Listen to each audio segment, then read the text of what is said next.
Hey, I was also shocked. Actually, that's why nagbi-video ako ngayon for my vlog.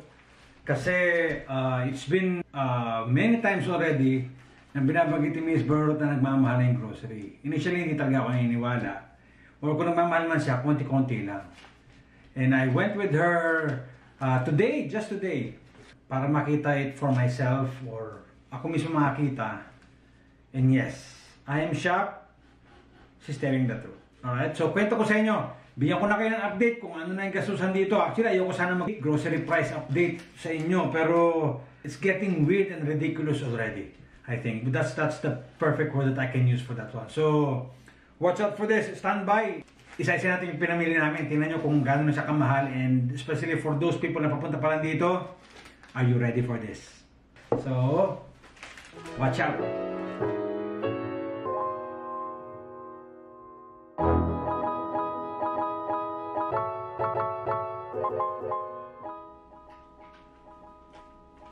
Hey, kamusta? Mr. Berot here. And kamusta kayo? Hope everyone is doing okay. Everyone's getting busy. Araw-araw, pahirap ng pahirap ang buhay. And huwag kayong mag-alala, hindi lang kayo dyan ang nasi-challenge, pati kami dito.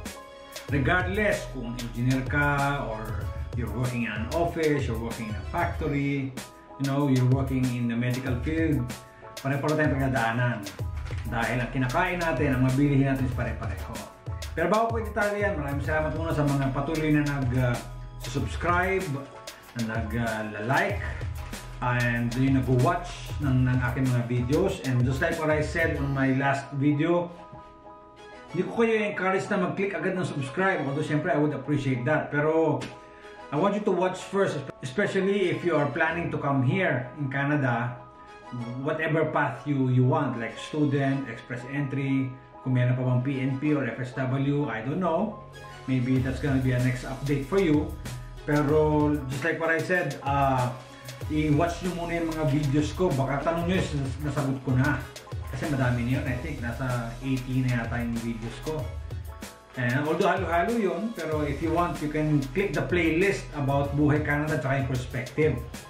Ito, naglalabas sa screen para madali nyo i-click. Okay, and again, maraming salamat. And for my fellow engineers, mechanical engineers, engineering students, I have a video coming up for you na I went to site, and then just to let you know kung anong field ang nakaabang sa inyo. Whether they're back in the Philippines, or in the Middle East, or here in Canada, if you want to work and live here. I'll have an update video for you coming very, very soon.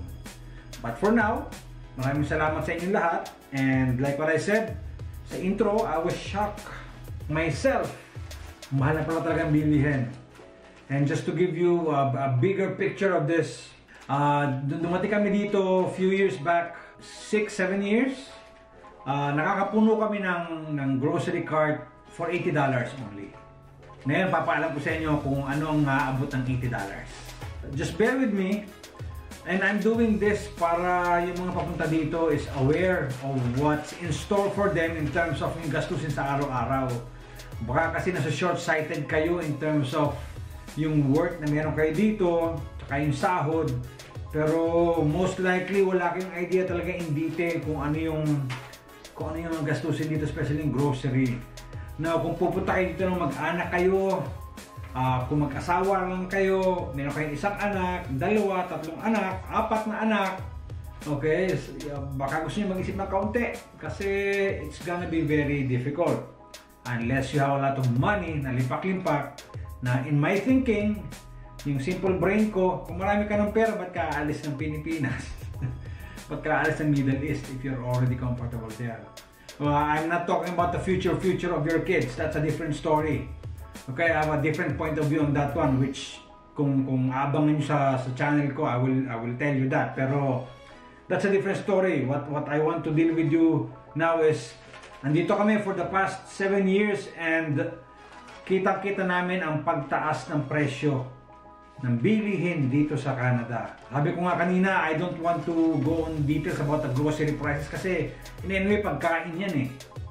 Right? Pagkain hindi mo dapat ina-analyze, hindi mo dapat ina-assess. Pero for us na nandito na, we don't have to.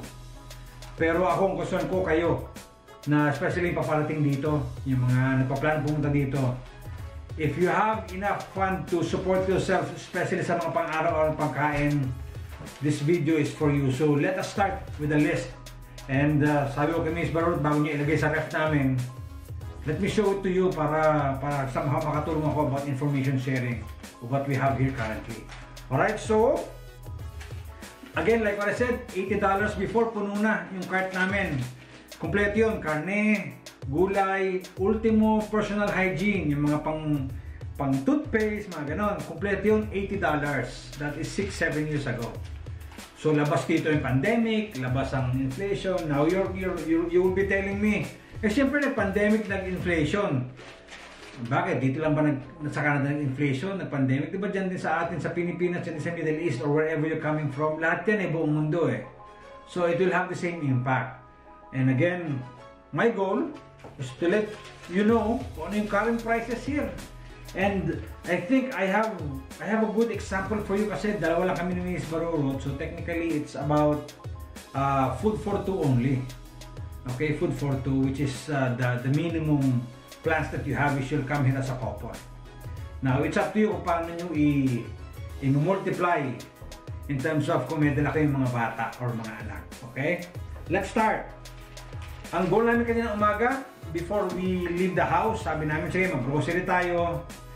Normally, we plan it for a week, especially mga gulay. Tapos, yung mga karne, naka-ref naman yan.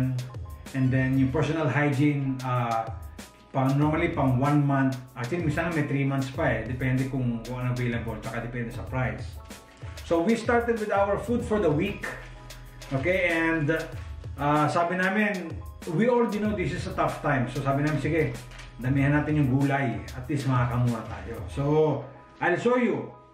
Meron kami dito 3 option na pwedeng pamilihan ng grocery. Dito namin na-miss yung presyo ng Pilipinas, presyo ng palengke. Kasi dito laging grocery So, meron kami yung pinamimilihan dito. Meron kami pinagbibilhan ng karne, may pinagbibilhan kami ng prutas, ng gulay, at ng kung ano-ano pa. So, I will start with the first one we went to. We call it Food Basics. So, ito yung listahan. So, bubungkalin ko yung aming pinamili sa Food Basic. Ito yung isa sa mga pinakamura. We don't talk about Costco kasi we think Costco is expensive. Yung mga President's Choice, it's expensive. Maganda, yes, magandang quality, pero for me, kakainin ko lang naman As long as hindi siya bulok, ayos siya Okay, so Food Basic. Food Basic, ayan. Ayan, Food Basic. Okay. So, isa-isahin ko yung aming pinamili doon. And most of the goods na nasa listahan ni Mrs. Barurot is fruits and veggies. So, if you want, just for comparison ako, kung ako nasa katayuan nyo, ililista ko to talaga. Kukuha ko ng papel, ililista ko, and then I will add up, and then we'll see. Then take it out kung ano yung, kami hindi ko makailangan yun sa linggo-linggo, diba? Sa few. So, okay.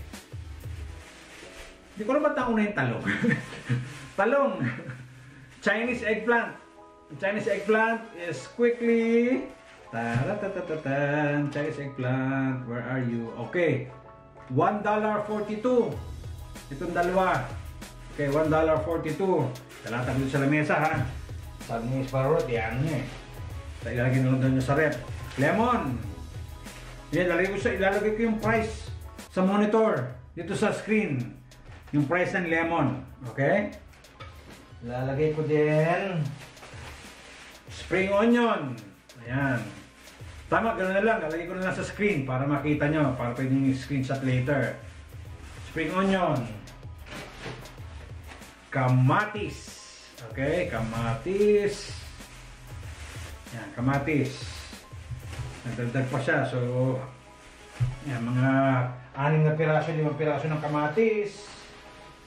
Meron kaming spinach. Okay, spinach.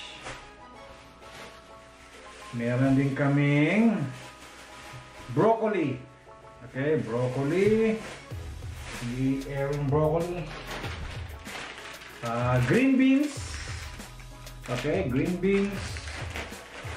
So, ang ginagawa ko, nilalabas ko lahat ng aming food basics na listahan. So, and again, mostly it's fruits, veggies. May konting anik-anik na hindi fruits and veggies. So, bell pepper at saka patatas. Ayan. Bell peppers, patatas. Okra. Paborito ni Miss Barurot. Pinipilit niya akong pakainin. And I'm struggling. Tapos, merong... Ano to? Miss Barurot, ano to? Gabi. Hindi kasi usay na maliit na gabi. Gabi daw pala to. Gabi. O yan. Gabi. Yan. Oo, kasi sabi ko sa kanya magsisinigang kami. sabi ko, tinanong niya ako din ang bago. Kung meron anong gusto mong ulam, pwede ba tayo magsinigang? Ayun. Kaya kwento ko kung ano nangyari sa sinigang. So yan, food basic.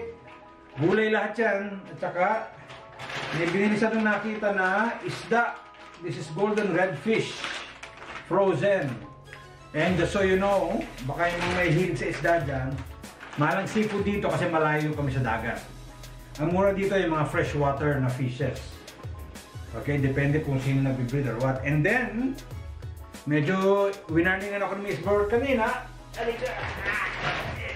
Bigas! Ang bigas namin is $13 by the way. $13 ito.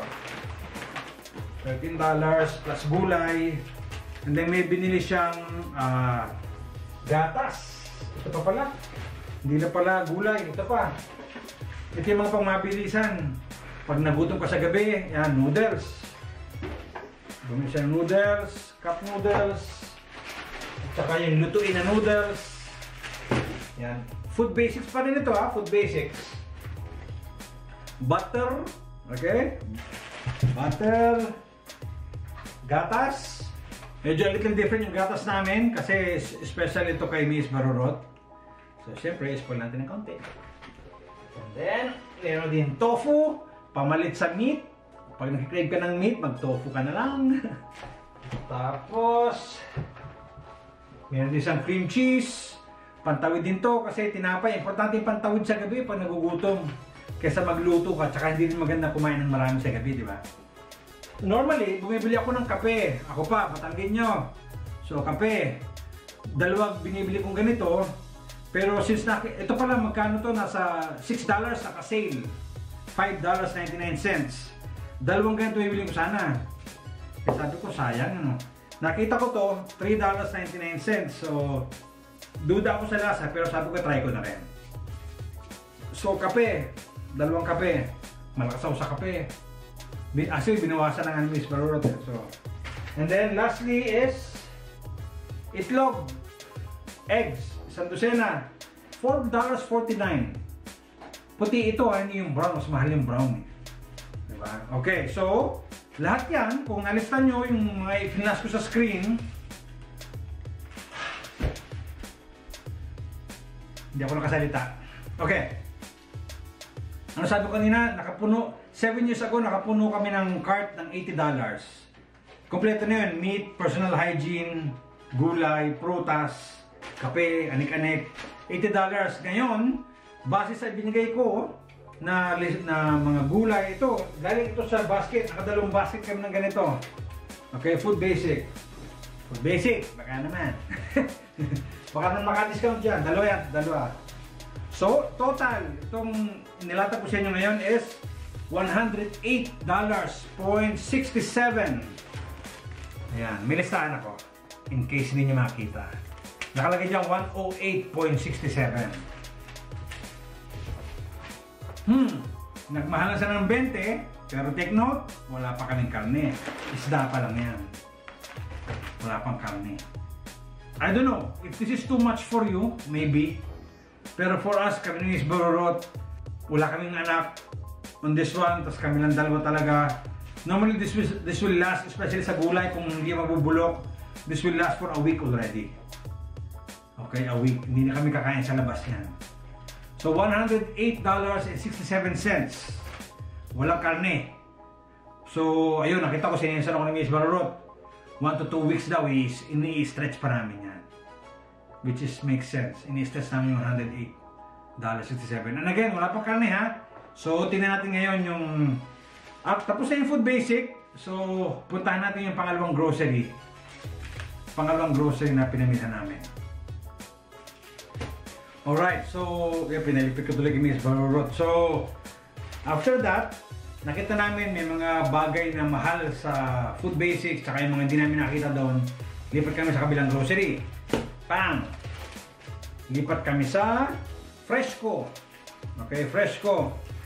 Ito yung mga natira na lang hindi namin ako sa Food Basics. So, sayasayin ko. Nasambag kami ng Fresco. Alright? Fresco, ganun ulit. So, Fresco ulit yung price. Bumili kami ng tinapay, pantawid gutom, para hindi laging heavy meal, may light meal. Andyan yung presyo. Yung carrots, walang carrots dun sa Food Basic. Nakita namin to. And then, ito pala, yung saging. Yan. Fresco din to, wala to sa Food Basic, pero ang nakalagay sa Food Basic, logistics problem. So, hindi na ako magtataka, magmamahal ang presyo nito pag mga ganun may mga problema sa supply. Tapos, may dato puti kami nabili. Pwede? Sorry. Tapos, meron kami Silver Swan na soy sauce na nabili. Pwede naman sana ibang soy sauce, pero iba yung lasa nito. Tsaka, mas mura siya I think. Mas mura mo siya ibang soy sauce na matabang. May oyster sauce kasi puro gulay yung lulutuin, so para mas malasa. Oyster sauce. Meron kami sibuyas, sabi ni Miss Barot, mag-bistek siya So white onion, andyan yung presyo sa monitor. Kung naglilista kayo, bumili din siya ng gata. Kan gata, kita nyo? Kami sa Pilipinas, no? Kasi sa Pilipinas, doon pa pipigay sa palengke. Ito, nakalata. So gata, for some other stuff, kasi malimit pag emergency, luluto siya ng gata, minsan kakanin, minsan ulam, chicken curry, mga ganon. And then what else do we have? Mga pampalasa. Sabi nga ng vlogger na pinapanood namin, ito ay mga, hindi ito magic sarap, pero mamasitas. Mga Asia, ito medyo little bit mahal yung mga ganito dito kasi Asian to Pero siyempre, Asiano tayo. Kahit Canadian na tayo, Asiano tayo. Ito ang gusto ng panlasa natin. 12 items lang to. $36.24. Okay, take note of that. $36.24. Mamaya ko na ito. Okay, ito lang yung napamili namin sa Fresco na mga hindi namin nakita sa Food Basic. Ihahabol ko na. Siyempre, wala ka na rin na karne. So may binibili ako nito malapit sa bahay, bilihan ng karne, hindi siya frozen, so talagang kakatay lang, kagagayat lang, sabi nga sa Batangas. So dumayo kami doon, kasi sabi namin gusto namin magsinigang. Pagdating namin doon, dahil tao, Sunday, so pumila kami. And this is purely for the karne. Tsaka we thought mura, take note, we thought mura. So in short, bumili kami ng karne sa Pietro. Ang giniling ay $9.33. This is how much? Is that doggy in the window? 0.8. So wala pang 1 kilo to. Okay? Giniling $9.33. Yan, tatabi ko yan. Bumili si Mrs. Barurot ng pang-bistek daw sana. 1 pound. Okay? It means kalahating kilo. 1 pound. It cost us $9.37. Halos kasi laki lang ng kamao. Okay? Just so you know. $9.37. And lastly, manok. 2 chicken breast. Una dalawang is kung dalawang chicken breast or isa. Pero this cost us $17.96. So halos 9 ang isang chicken breast. Okay, na manok. So ito lang ang meat namin. Pagdating namin sa bahay, sabi niyo, wala tayong baboy na nabili. Buti naman, kasi lumalabas sa budget natin. Kasi kung idadagdag nyo, ang total namin dito sa meat ay $36.66. Wala pang baboy. Okay, wala pang baboy. So, kung mag-a-add tayo, tulungan nyo ako dahil mahina ako sa math. Meron tayong $108.67. Yung pinamili sa Food Basic, gulay-gulay yun. Gulay-gulay at kung may mga anik-anik. And then sa Freshco, yung mga di namin nakita sa Food Basic is $36.24. And yung karne is $36.66. Kunyari, magaling ako sa math. Ang total natin ay, pinapakita ni Miss Bart sa harap ko yung calculator, $180.97. 181. 7 years ago, nasa $80 kami, puno na. Isang grocery, puno na lahat. Ito, wala pa kaming baboy, is 181 na. So, this is just for your information. Wala pa kaming personal stuff, yung mga lotion, shampoo, toothpaste, Eskinol, mga ganon. So, wala pa kami nun. So, lumalabas 200, siguro mga additional $30 to $40 yon. So, papatak kami ng $210 na grocery. So, it will vary kung gaano katagal yung toothpaste. Kung hindi ka pala toothbrush, so tatagalan ng mga 1 taon, mga ganon. Kung hindi ka pala ligo, yung sabon mo, hindi agad liliit.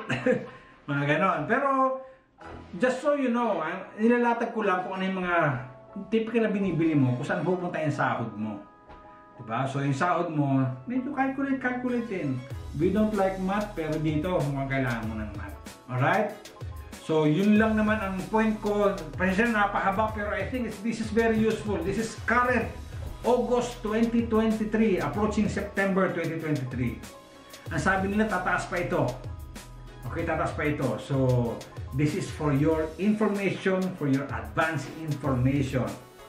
Para sa aking mga kababayan, mga subscribers na nagpaplano pumunta dito, aral-aralin nyo kung ano ang kakayanan nyo, how to handle this. Again, dalawa na kami ni Miss Barurot here. Ito yung grocery namin for ini-assess namin for 2 weeks. Not just 1 week, pero 2 weeks kaya namin to kasi kaya namin mag-adjust. Pwede kami mag-noodles. Kung meron kaming baby, hindi pwede ang noodles sa baby. Hindi pwede mag-steak ang baby. Okay, so pag may baby ka, bibili ka ng diaper, bibili ka ng gatas, alright, mga ganon. Vitamins. Kung student ka, ibang situation ng insurance mo, mga ganon. Kung tourist kang pupunta dito, narinig ko na yan, madaming tourist ang paparating na ang intention is hindi naman maggala, kundi magstay sa gagalaan. Okay, so ibang usapan niya kasi may mga insurance kayo, wala pa dito yung medical expenses namin. Whatever vitamins we're taking, wala dito, labas dito. Wala pa yung asukal, asin. I think yung garlic na asama na kanina, check na lang sa listahan binigay ko. Yung mga paminta, posporo, mga ganon. Yung mga ibang mga bagay hindi ko nabanggit dito. Ito lang yun. So, i-multiply nyo na lang. Ang tawag nito, extrapolate nyo kapag mas maraming heads, mas maraming tao, mas maraming miyembro ng pamilya ang isasama nyo. Alright, so if you have questions, I am sure na papakamot na kayo ngayon. Oo nga, ang mahal nga kasi si Mr. Barurot nga namamahalan eh. Kayo pa napaparating na you don't know what's coming for you yet in terms of your income. So, kami kumakamot na kami dito. To be honest, hindi naman kami magyayabang na kayang-kaya namin yung gastos nito. Medyo tumataas na unti-unti kami namin na parang hello, we need help. Pero, advance info for you para din ready kayo. Alright? So, grocery list items review as of the current date, current posting date, magbabago pa ito. Pag to bubaba, happy. Pag hindi, I don't know. Okay, so if you have questions, kung meron kayong mga tanong, you can email me sa email na ipaprovide ko at the end of the video. And then again, na masasabi ko lang, good luck. Okay, good luck. Pag-isipan mabuti. I don't wanna be too negative anymore, pero I cannot be positive if it's really negative. No sugarcoating from Mr. Barurot. Remember that. Alright? Hindi ko itatago yung totoong nangyayari dito. I'll have to let you know. Kung maganda, maganda. Kung pangit, pangit. So be it. Alright? So if you have questions, email me or you can comment below. I'll try to respond to that one. And if you haven't subscribed yet, please subscribe. If you're an engineer, please subscribe kasi parating na yung video ko. Naka-ready na yung dami ko. Papalit akong damit para magawa ko yung video na yun. Update ko kayo ng mga trabaho ko dito. Kung saan ako kumukuha ng pambili ng mga ito. Alright? Saan ako kumukuha? And huwag kayo mag-alala, naliligo din naman ako, kaya yung sabon, di pa namin na-cover, pati toothbrush. Mga ganun bagay ba? Okay? So, maraming salamat sa pag-view, subscribe, share it sa mga alam niyo papunta ng Canada, i-share nyo, please. Yun na lang ang help na may bibigay ko sa inyo. And then, the rest, it's all be up to God. Pray for your decision of coming here, na ma-handle nyo ito na maayos, and then, we'll see. Good luck to you. Alright? Thank you, and I'll see you in the next video.